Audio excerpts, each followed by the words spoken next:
E aí, gente, tudo bem? Bem-vindos a mais um vídeo do Parabólica.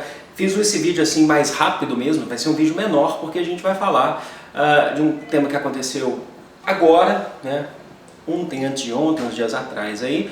E eu falei, preciso gravar um vídeo sobre isso, um pouquinho do que eu penso sobre isso, um pouquinho do que eu tenho de estudo sobre isso. Não é a minha grande área de atuação, mas eu já tive vários amigos que tiveram próximo da área de atuação, tudo que a gente vai falar, que é sobre a questão da crise dos presídios brasileiros.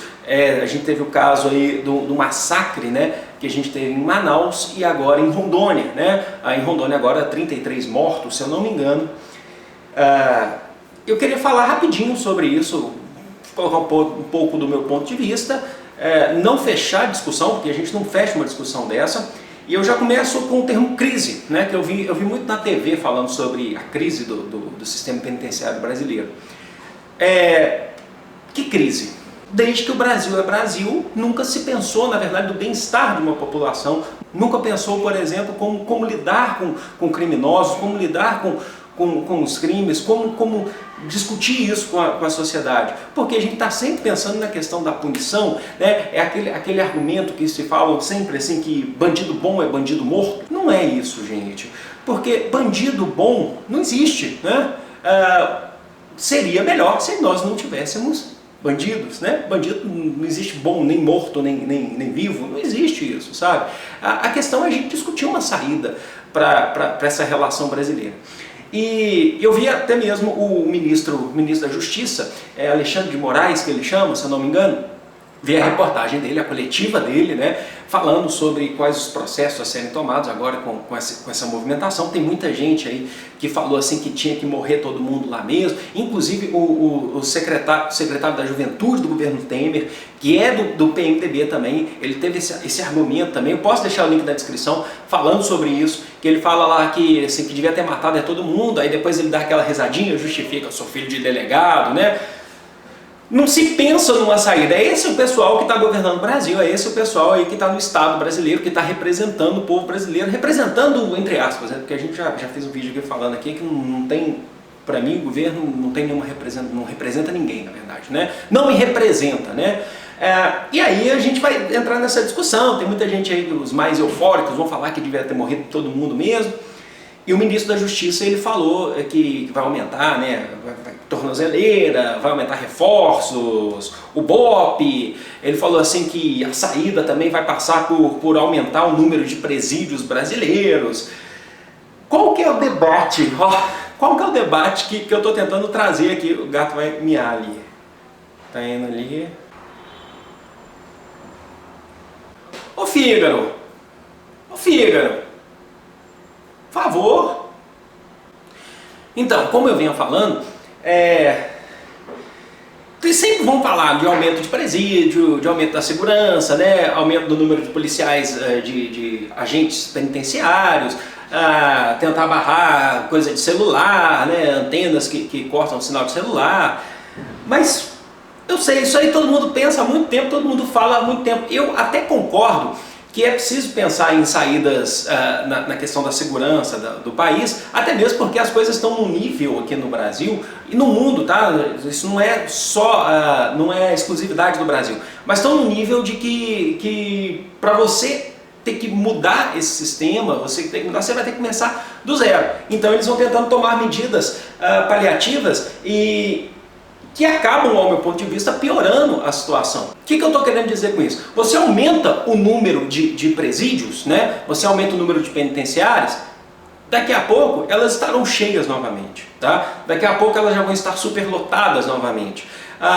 Por quê? Porque não se tem um hábito aqui no Brasil, na verdade não se tem a cultura ou não se tem o interesse do Estado brasileiro de investir no que a gente vai pensar que são setores básicos da sociedade, o acesso à saúde, à educação, ao acesso ao desenvolvimento humano, né? A gente não pensa nisso. Então o que acontece?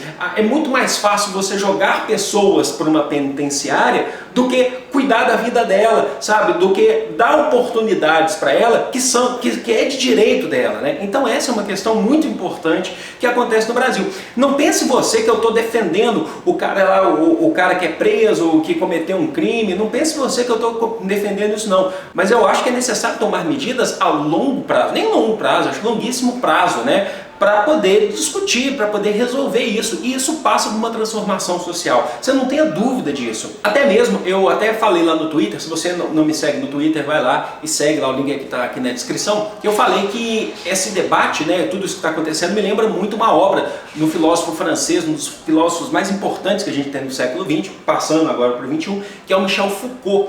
Ele tem um trabalho grande na questão do entendimento humano, na questão da psiquiatria, e ele tem uma obra muito importante que vai debater muito próximo do que a gente está querendo aqui, chamada de Vigiar e Punir. Tá? Inclusive esse livro ele está aqui na descrição. Eu deixei em PDF aqui na descrição para vocês quiserem lá ler sobre esse livro e novamente eu vou dizer para vocês que eu aconselho que vocês vão lá e dêem uma leitura desse livro. Aproveita aí quem está em férias universitárias, férias escolares, aproveita lá para fazer uma leitura que é muito importante até mesmo para a gente poder debater sobre esse assunto. E o Foucault ele começa a falar da punição, né, que uma sociedade se programa muito para punição.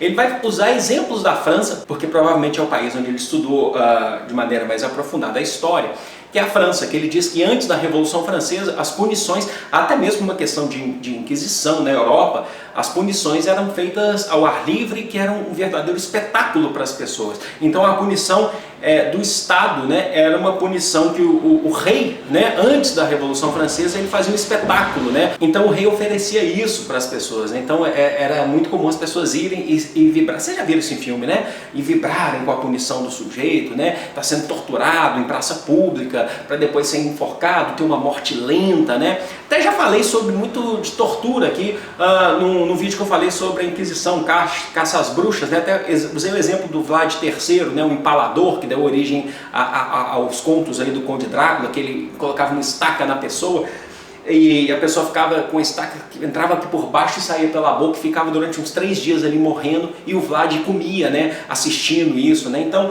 a punição ela era algo mais era lúdico, né, para quem estava assistindo. E ele fala que com a Revolução Francesa você tem a ideia de fazer a guilhotina. A punição ela vem através da guilhotina, que é aquela morte, cortou a cabeça e pronto, que era dentro da concepção que a gente tinha de punição do século XVIII, já chegando no século XIX, é a concepção assim da morte mais assim eficaz, que você simplesmente mata a pessoa. É uma morte que pensa basicamente num direito mais humano daquele que está morrendo, né? Apesar de ser em praça pública, muitas vezes não se tem um espetáculo, né? Tudo bem, você pode concordar ou discordar, mas a guilhotina de fato ela eliminava a ideia da tortura, tá? Eu também não sou a favor da pena de morte, tá? Para que fique bem claro isso. E aí a gente lembra de exemplos no Brasil, já que eu sou professor de história, estudei muito história do Brasil. O caso, por exemplo, que eu sempre dou o exemplo aqui de um minerador português que fez uma revolta aqui em Ouro Preto em 1720, chamado Filipe dos Santos. Que o Filipe dos Santos, que era contra o imposto, o quinto e tal, quando ele foi pego, ele foi torturado antes de morrer, né? Arrastaram ele um cavalo pelas ruas de Vila Rica, atual Ouro Preto, ele se esfolou todo, cortaram o cabelo dele, arrancaram os dentes, depois mataram ele lá enforcado, sempre para todo mundo ver, até mesmo para mostrar para a população que está ali vendo que com o Estado, né, com o Estado desse caso opressor, tal, não se brinca. E aí o Foucault ele deixa a ideia, né? Ele diz que a gente se preocupa muito mais em punir as pessoas do que tentar ter uma questão social na frente, sabe? Do que tentar readaptar aquele sujeito que cometeu um crime à sociedade. Inclusive o Foucault ele fala que tem aqueles que de fato não tem jeito mesmo, né? Tal. Aí ele até discute sobre isso. Mas ele fala, aquele que é possível, você tem que tentar readaptá-lo.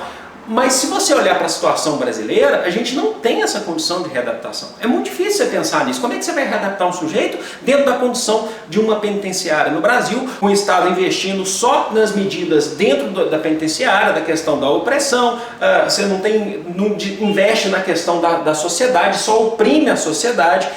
De fato, tá? Não estou defendendo nenhum tipo de criminoso aqui. Se alguém acha que eu estou defendendo algum tipo de criminoso, está com dificuldade extrema de interpretação aí. Mas é preciso pensar na sociedade. Todo mundo sabe isso, que é preciso investir em saúde e educação. Nunca se investiu em educação no Brasil, nunca se investiu em acesso, né? A gente tem uma sociedade extremamente limitada, que limita, né? Ela exclui a grande população dos meios, né? Dos meios educativos, dos socioeducativos, né? E o Foucault, então, ele fala lá que a gente mais pune para apagar o crime, né? Você pune o sujeito para falar, pronto, tá punido, agora se apagou o crime, beleza? Do que tentar recuperar o sujeito, tentar trazer ele para a sociedade, fazer com que essa sociedade cresça de uma maneira onde um dia isso não aconteça mais, sabe? Então a gente só pensa na punição. Por isso que esse livro é extremamente importante, a leitura para esse debate, tá? Eu sei que não existe só ele, mas é a minha fonte de referência nesse assunto, que é o Vigiar e Punir. Como eu falei para vocês, o link está aqui na descrição, vê lá o que você acha. E dá uma lida, né? Deixa aqui os seus comentários também sobre esse assunto, situação tristíssima que está acontecendo no Brasil, e não é exclusividade do Brasil, guardem isso, não é exclusividade do Brasil. Gostaram? Curtem, compartilhem, se inscrevam no canal se não são inscritos ainda, deixem aqui os seus comentários, não deixem de me seguir nas redes sociais, Twitter e Instagram, e eu vejo vocês no próximo vídeo do Parabólico. Um grande abraço e tchau!